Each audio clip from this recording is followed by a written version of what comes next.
The snow and wind got much worse as you travel south of the cities.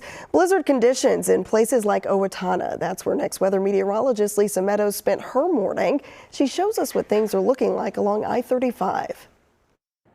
We're out here in Owatonna where we arrived last night. Now, last night we had rain till about 8:30 at night and then transitioned over to snow. And it's been snowing ever since then till this morning about 10 a.m. Then the snow did start to taper off.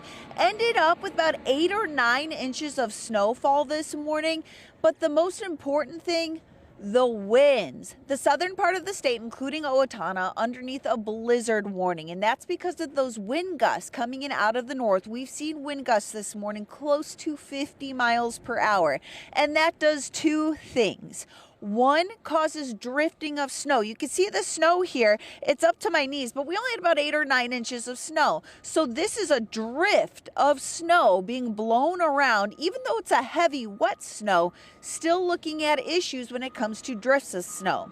The other thing, a reduction in visibility. We're talking whiteout conditions. With the snow falling, we had whiteout conditions throughout this morning. That's what the blizzard warning is all about, and that's where you have major issues when it comes to those roadways. Now, with the snow shutting off here midday, the heavy wet snow at least helps minimize that blowing, but I'll tell you, I'm still seeing some of this snow, especially on the top layer, getting lofted. So we still anticipate a reduction in visibility, at least until we go into the afternoon hours. And then we'll finally start to see the winds relax as we head into tomorrow. But still, it looks like it's going to be tough on the roadways really throughout a good portion of the day. Thank you so much, Lisa. Now to the latest from the live desk streaming on CBS News Minnesota.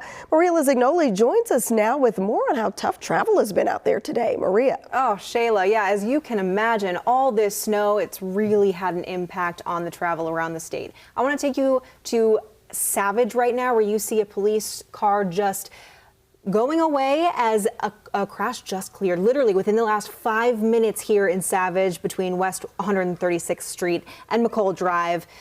Thankfully, these crashes are getting addressed quickly, but they are happening frequently. Now, State Patrol is reporting between midnight and 7 this morning, there were 183 crashes and 25 spinouts. Now, I spoke with Ann Meyer of the Minnesota Department of Transportation on some things that you should know.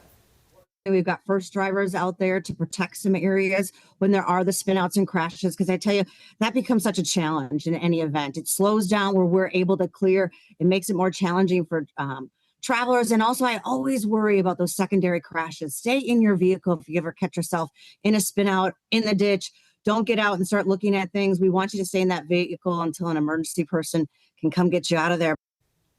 If you do crash, it's a good idea to have an emergency kit in your car. The Minnesota Department of Public Safety recommends the kit includes things like jumper cables, a first aid kit, flashlight, portable shovel, and additional warm clothing. You can find a full list of things you should pack into your car at WCCO.com. Shayla. Always a good reminder to plan ahead. Our Maria Lisignoli reporting.